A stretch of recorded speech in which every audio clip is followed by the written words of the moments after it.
Tenemos a don Marco Durante también, él es abogado laboralista y vamos a unir el tema para hablar del tema huelga, ¿cómo está hoy? Muchísimos trabajadores, yo no me atrevo a decir cuántos, pero están ya trabajando.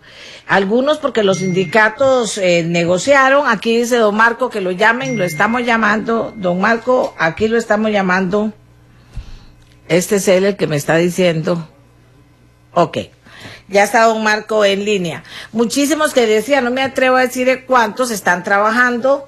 He estado pidiendo que me digan en los hospitales si todo está normal, si falta gente, porque parece que hay grupos dentro de del área de salud que todavía están en huelga, que los educadores también están en huelga, pero no todos los educadores, ¿verdad? Quiero decir que me han puesto muchísimos mensajes que mi doña Amelia, ¿cómo? O sea, aquí estamos trabajando, estamos levantando eso, estamos levantando lo otro.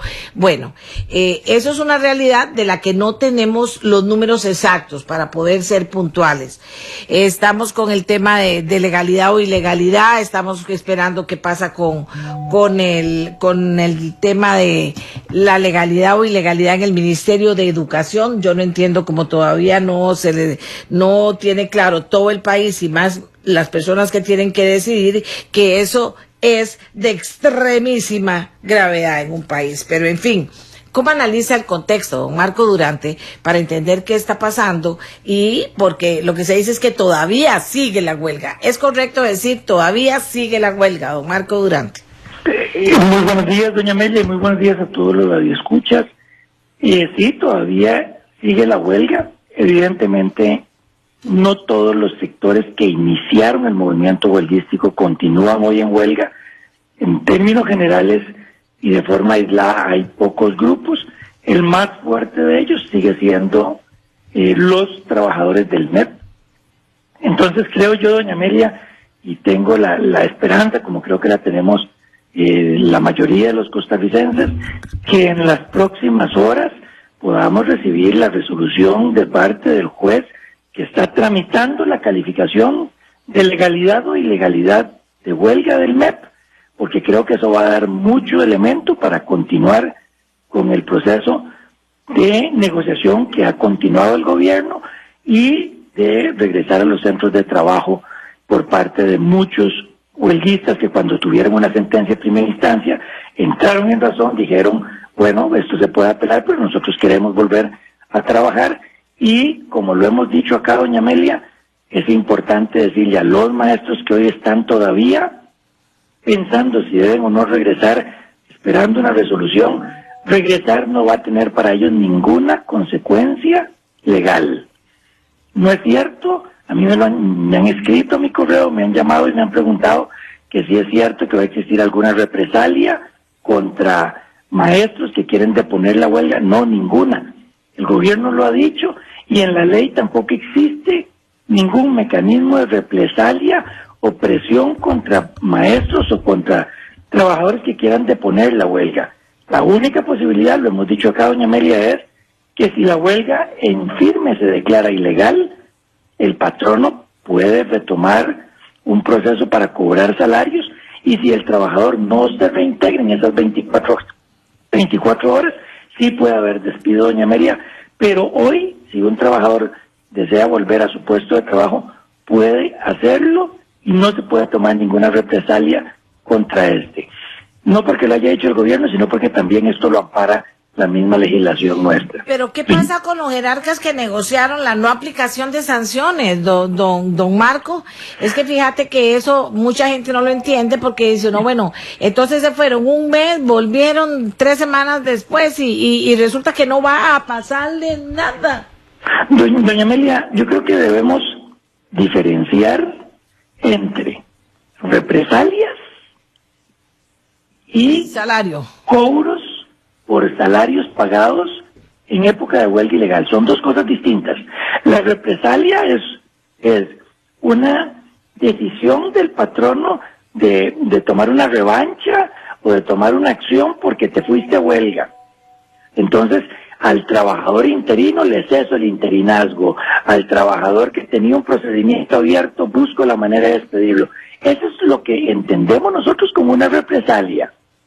Esto no tiene que ver nada con la posibilidad legal de que los patronos puedan tratar de recobrar los dineros mientras hubo huelga ilegal.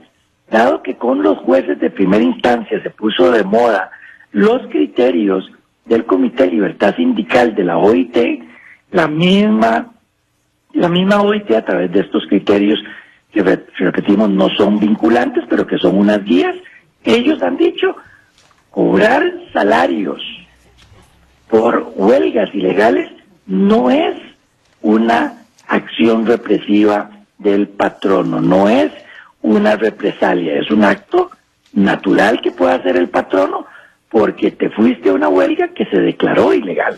Entonces, doña Amelia, es importante que quienes nos escuchan logren diferenciar los acuerdos que el gobierno tomó en cuanto a no represalias a la posibilidad de ver cómo recuperamos ese dinero. Ya tuvimos aquí dos alternativas que incluso se pudieron observar en los acuerdos firmados. Uno, verificamos cómo recupero esos fondos públicos a través de rebajos.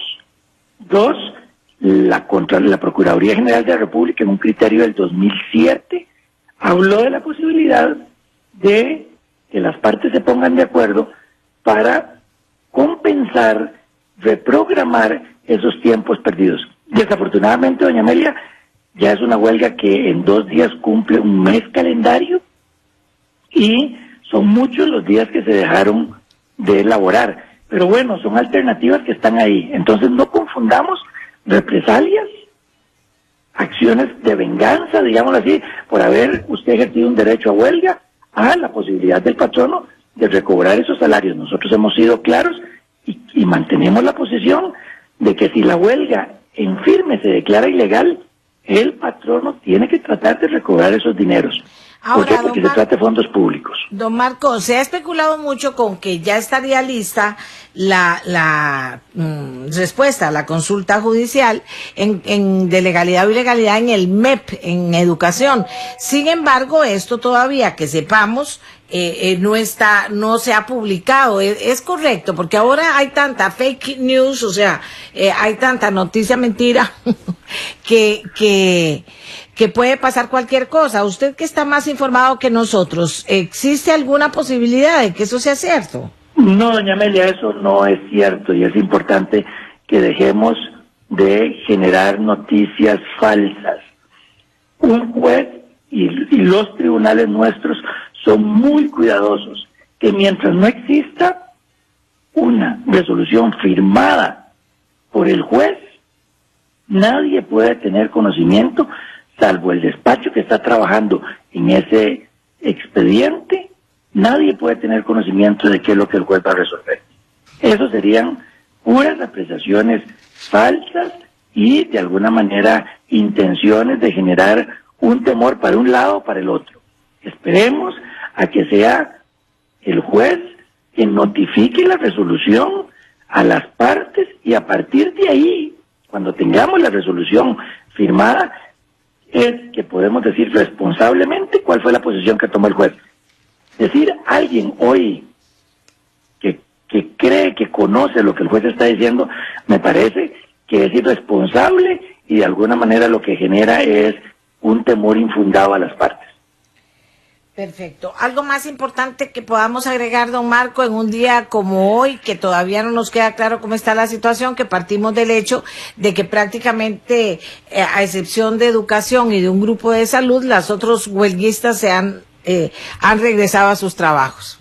Doña Amelia, más un comentario como ciudadano, ya la parte laboral queda hasta lo que dije hace un par de minutos atrás. Lo que dijo doña Rocío Aguilar creo que a muchos costarricenses nos debe de preocupar. Primero me uno a la felicitación suya por el trabajo arduo que está haciendo doña Rocío. Creo que lo que al país se puede enfrentar en caso de que estas reformas no se aprueben pueden ser muy dañinas, muy perniciosos para los intereses de todos los ciudadanos de este país. Ojalá que pronto nuestros legisladores trabajen en los proyectos compensatorios de los que ya se están hablando, que pueden llegar a sumar a lo que ya está hoy en consulta con la Sala Constitucional, para que al final de cuentas tengamos los fondos para pagar incluso los salarios de muchos de los trabajadores que hoy están en huelga. Me llamó mucho la atención, doña Amelia, que doña Rocío dijera que uno de los riesgos inmediatos en caso de que esto no prospere es que en diciembre podremos tener problemas para pagar aguinaldos. ¿De quién? De muchos de los funcionarios que hoy están en huelga. Entonces, yo creo que es importante sentarnos a negociar. Los trabajadores que todavía están en huelga, todavía hasta hoy hay tiempo. El Ministerio de Trabajo hasta hoy dejó el espacio para poder cerrar eso. Regresen a la mesa, firmen esto y dejemos que sean los tribunales los que digan finalmente cuál es la calificación de estos movimientos, y después regresemos a la legislación laboral para ver si queremos quedarnos con un capítulo de huelga que ya hoy nos dejó una enseñanza.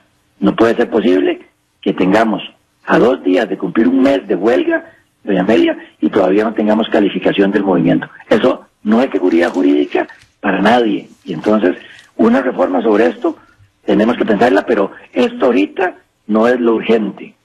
Ahorita necesitamos pensar en cómo el plan fiscal continúa su proyecto, si se aprueban otras leyes que lleguen a sumarse a ese plan fiscal, y la parte laboral la vamos resolviendo conforme nuestros tribunales se van pronunciando, doña Amelia. Muchísimas gracias a don Marco Durante por ayudarnos con su exposición. Lo escuchamos a Roberto Artavia, escuchamos a don Marco Durante, hacemos una pausa y venimos a ver de qué, que nos cuente desde el principio, de la rotulación del proyecto hasta el final. ¿Cómo quedó ese proyecto que está conociendo o que va a conocer o que debe conocer la Sala Constitucional? Ese proyecto que se ha dado por llamar el proyecto fiscal, ¿verdad? Y que es también se llama Fortalecimiento de las Finanzas Públicas. Así que vamos a hacer una pausa. Y doña Silvia Saborío es una diputada que ha estado en todo este proyecto. Yo repito, desde que la entrevisté antes, cuando era candidata a diputada, ella llevaba en su cartera su compromiso con meterse, involucrarse con este tema fiscal. Resulta que finalmente estuvo en la Comisión Fiscal, sabe de lo que estamos hablando y con ese conocimiento que tiene, pues que nos resuma lo que ya está ahí. No es una interpretación, es lo que ya está ahí en ese llamado proyecto fiscal. Y después vamos a seguir, si nos queda tiempo, y por dicha sí nos va a quedar tiempo, con estos 5 proyectos que han señalado los diputados, vendrían a corregir este plan fiscal o plan tributario, ¿ok? Ahora vamos con doña Silvia Hernández después de la pausa. Y luego venimos sobre estos 5 proyectos que son compromisos que han adquirido los diputados, que no van contemplados en este plan tributario, pero que les dicen, sí, claro que lo vamos a hacer. Ya volvemos.